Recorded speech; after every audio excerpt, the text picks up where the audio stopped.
Nasakay sa main chest na lang. Pero straight. Tita Meg, ang lapit oh. Walang tiwala oh. Guys, look here. Ang lapit ni Tita Meg oh. One more.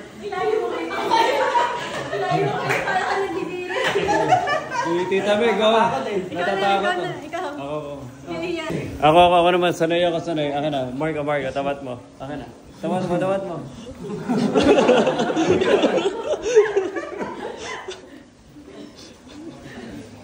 Si Vincent, ano eh. Baby ulit. Akin na to. Layo mo pa si Vincent eh. Dali. Minus one na. Profesado. One more. Profesado yan. Limang beses na ginawa yan. Dagdag pa? Thank you. Dagdag? Oh, yung susunod na ikakasal. Dito Mark, saan mo pa? Oh, kita ka. Yung isusunod na ikakasal, ayun, magkakaanak ka rin ha.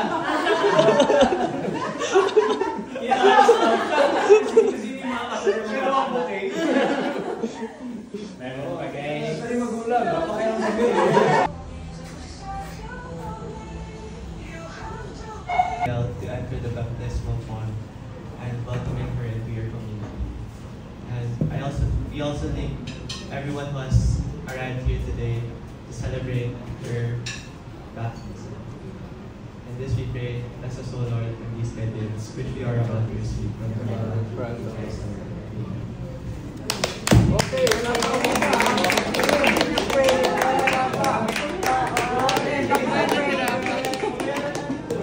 Italay, ano sasabi mo? Takbo na. Ay, wag na. Pwede na kagad. Salang na. Isalang ka na. Pwede ka na. SK. SK na. SK na kagad. SK ka sa, galarin. ChatGPT ko lang, joke. ChatGPT. Deepseek. Deepseek yun eh. Deepseek. Palitan. Palitan na natin yung diaper.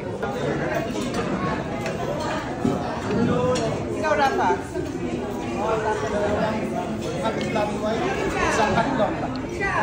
We love you, Miel, and we're happy to be here celebrating your Christianity.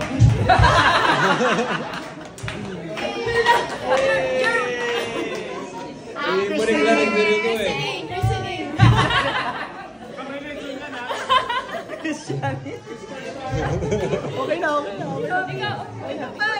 Oh, short message from Robin. Oh. Robin, husband of Monique and Ninong of Miel.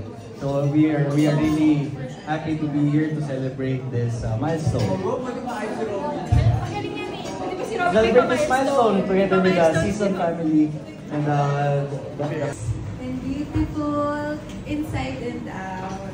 So I'm very happy kasi halos kasabay lang doon kami ni Macy na with my second baby, it's girl din. So I hope that you guys grow up to be best friends din. Yay! I hope that is also there for you. Ever since her ninang Macy got pregnant, laging nagtatanong sa akin at kakamusta with your mom. So now it's you already, not her anymore. FYI. So I hope I hope that you will live your faithful life with the guardianship of your parents and your ninongs and inangs. So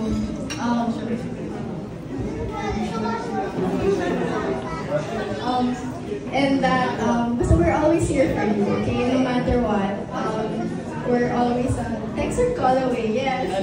Smile siya. Nagsismile siya. So we're always a text or call away, okay? And then you can always visit your ninang's house, okay? Yes. So my mom also sent it, Macy. My mom also sent you a gift. My mom also sent you a gift, so she's also giving her best wishes for you. And also, you have a rose. I forgot it. We got it in your room when you were there. Kasi nga, responsible and loving and I hope you grow to be a God-fearing too. And I wish you the best of everything. Yay! Thank you, Tita Jean. Oh, exchange. Ako naman magdadala kay Colleen. Okay, a message from Tita May. Ninang May. Ninang May. Paul, sama mo naman ako. Tulungan mo ako dito. Oh, ikaw naman oh. Bubuhat ka man lang dito, baka ma-interview ka rin.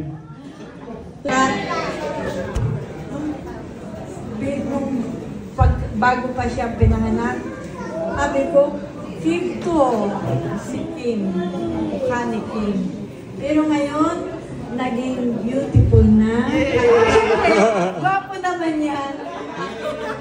Yung aming anak na si Kim. Oo. Pero mas maganda na siya ngayon dahil healthy na siya. At Mabait na bata ito and nakikinig eh. You will grow to be a very intelligent, beautiful, at of course, super bait na bata. Congratulations, Kim. Congratulations, Macy. blessed and guided throughout your life. And I wish you to grow, to be a kind and strong-willed and independent woman. Yeah. From Lolo Kaing and Lola Ming, tuturuan ka namin magsabong. Natawa ko doon. Kumain ng ice cream. At saka maging masunuri na bata. We love you, Mel. Love you. Yay! Salamat. Yay! Dito na si Miguel. So, eto, tayo ka na tayo. Dito ka. Yan, okay. So, ngayon na ako magbibigay ng ng message ko. So, Mel, pagbutihan mo sa buhay ha, hindi yung papalit-palit, Miel. Saka Miel, dapat desidido ka na Miel, hindi yung ganito, isasama mo, papakilala mo sa amin Miel, tapos bigla na lang. So, ako, Miguel, Miel. Miguel,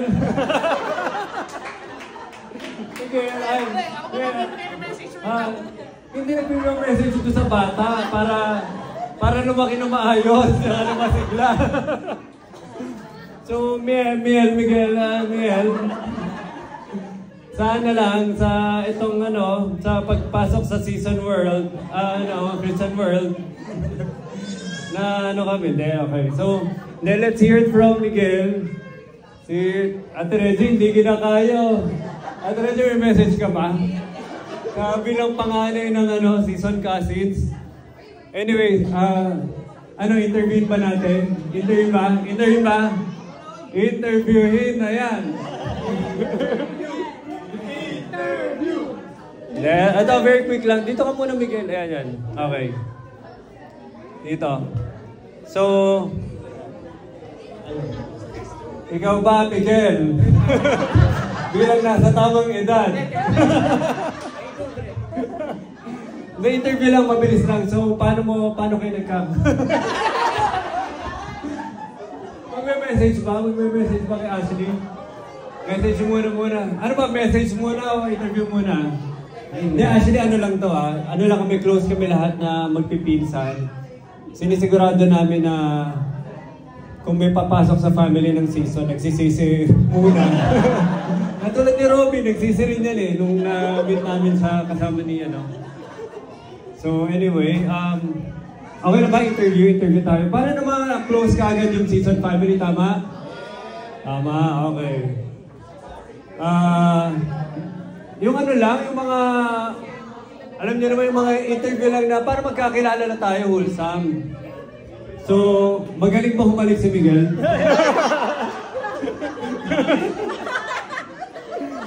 Joke lang. So, paano ba nagkakilala muna ni... Ay, wait, pansinin muna natin dahil ang gumaso si Kim tsaka si Mace sa binyag. Pero mabilis, okay lang, ma'am? Okay lang. Okay, anong first question mo kay Miguel? Wala. Paano muna kayo nagkakilala? Hindi, relax lang tayo. Paano kayo nagkakilala? Magaling daw bumalik na rin. Go. Gums to gums pa rin. Hindi ka. Gums to gums. Wait. Ate, ano name mo? Sorry, ikaw na magtanong sa kanya. Nahiya ako. Magtatanong ka. Nahiya ka pa. Anong full name? Ano ba full name eh? Hindi, alam mong, hello Ashley, dapat kilala natin, di ba? Bawal daw? Hindi. Paano kayo nagkakilala na lang? Wag na ako secret kung saan nagkakilala. Mahirap yung mga tanong na yun. Gano'n nakatagal yung magkakilala? Skip? Weeks pa lang. Hindi. Sige, ano na lang nakita mo kay Miguel na hindi namin makita?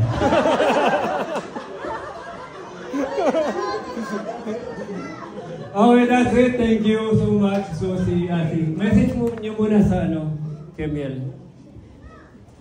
Hi, Miel. Go. Message. Christianity. Christianity word.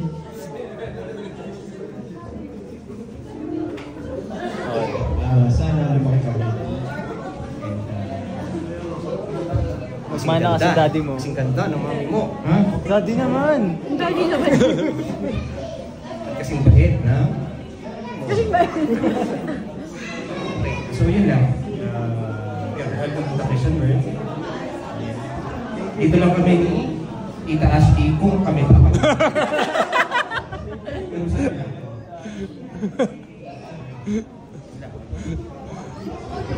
First of all, thank you po, Season Family. It was nice. Wow, okay. Palakpakan nyo naman. Happy to kay Baby Margarita. Na may kamagait at may takot sa Diyos.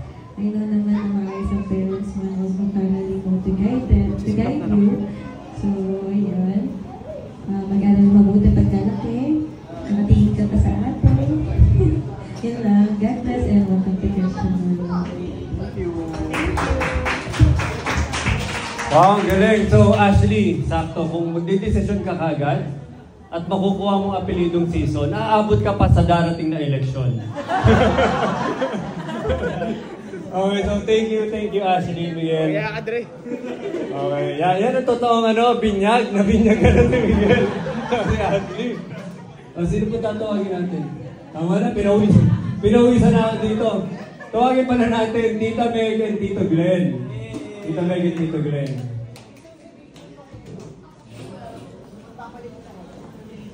Anyway, thank you sa lahat sa pagpunta ninyo dito. And of course, yung celebration na binyag ni Mace Miguel ay isang bagay na syempre personally tuwan-tuwa kami. And thank Lord for giving us this day to celebrate the christening of Miel.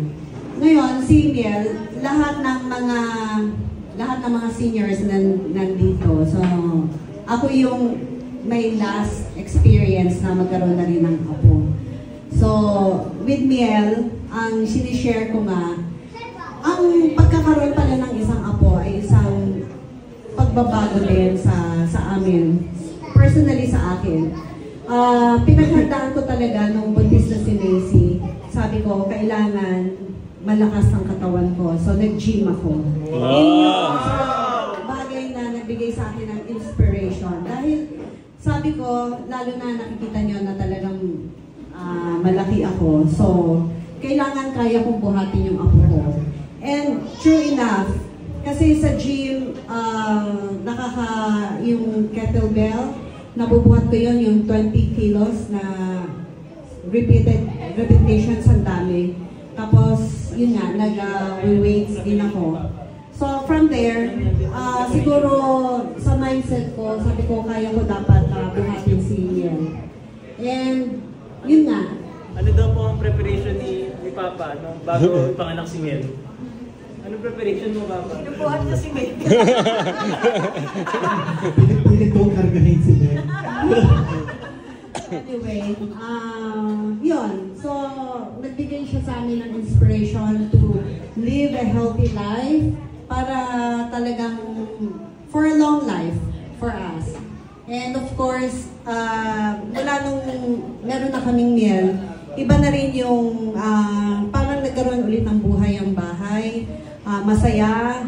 So ako, pagiging stricto ko, laging parang, you know, nagagalit, masyadong stress. Ngayon, binago ko yon dahil para kay Miel.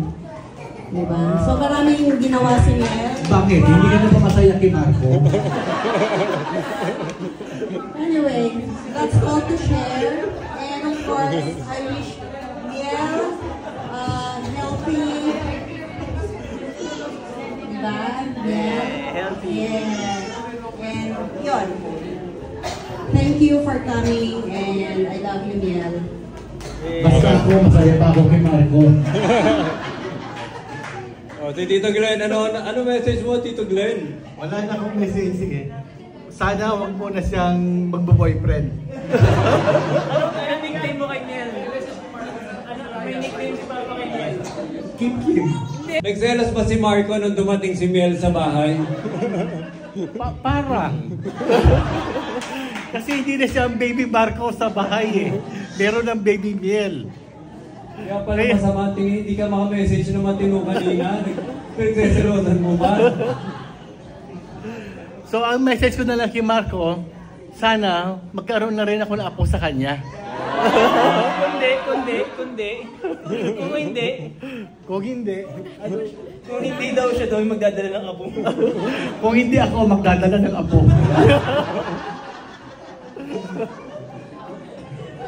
Uunahan ko na lang siya. Pabalik ng diaper.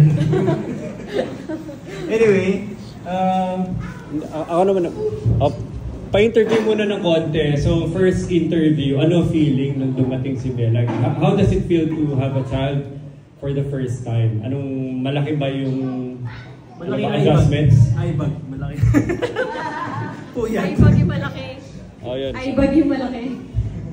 Okay, kamusta nga? So, kamusta na dumating si Miel? Na-realize namin na mahirap pala. Kaya saludo kami sa Kuya Ian. limang anak. Mahirap pala magkaanak. Tama pala.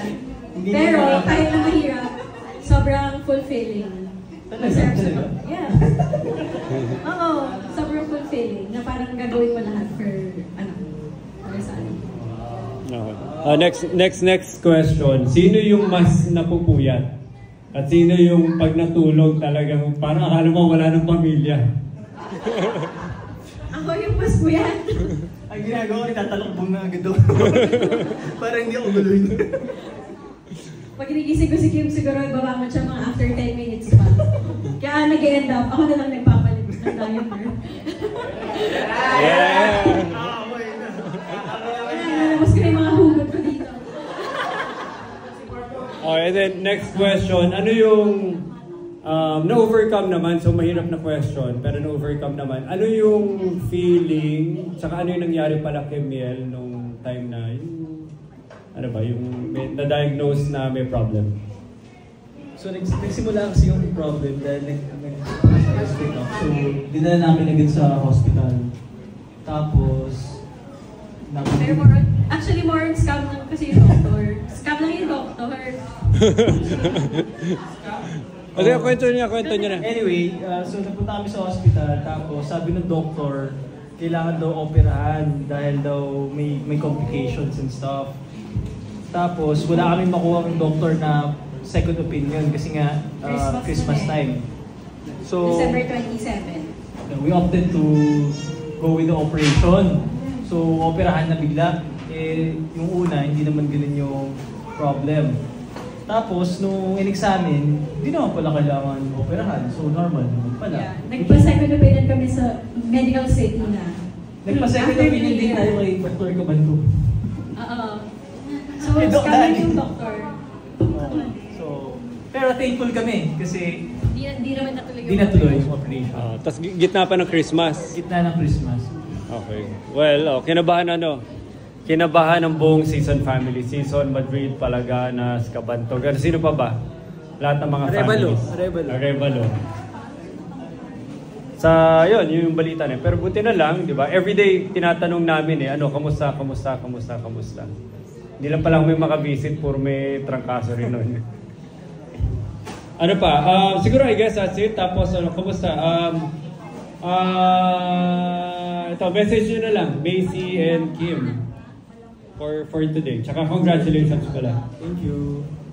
We just want to thank everyone that went to Miel's baptism. Alam namin, it's not easy kasi Sunday, it's family day. But yung mga nagaling sa probinsya, Pangasinan, Subic, thank you, Montano family. Sa Palawan pa. Palawan, malayo pa na. Palawan, thank you so much. Thank you for coming. Magkita-kita tayo ulit sa first birthday. First birthday naman. Yun lang, thank you so much and we hope you enjoy the food. Si Macy. Thank you din Kuya Ian for giving life to the party. Macy. Ikaw naman, message mo. Message to everyone. Thank you everyone for coming. Ano masasabi mo dun sa pinili mong food? Okay naman. Masarap naman daw. Trigahin mo pa. Nandito pa tayo.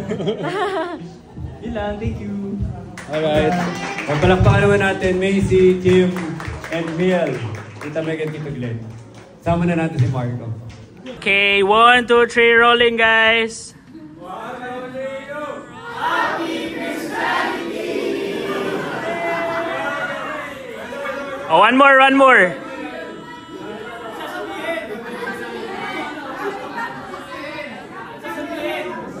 Welcome to the Christian world na lang po, Miel. Welcome to the Christian world na.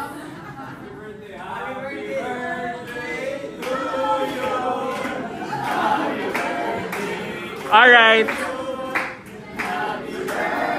But next.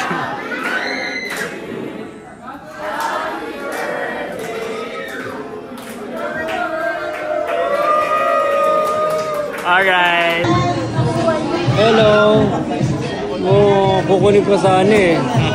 Kaya lang sarap ng kapit eh. Nicole, sarap ng kapit oh. Mommy, I want another one. Mommy, I want another one. Hindi na natin to. Papa, I want... Inantok na. Inantok na.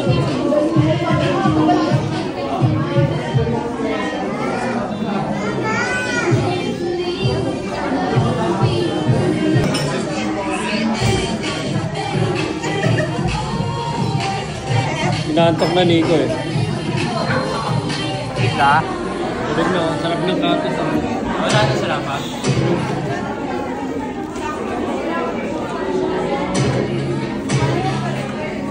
Silipin na. Sino hindi ko patulog ako?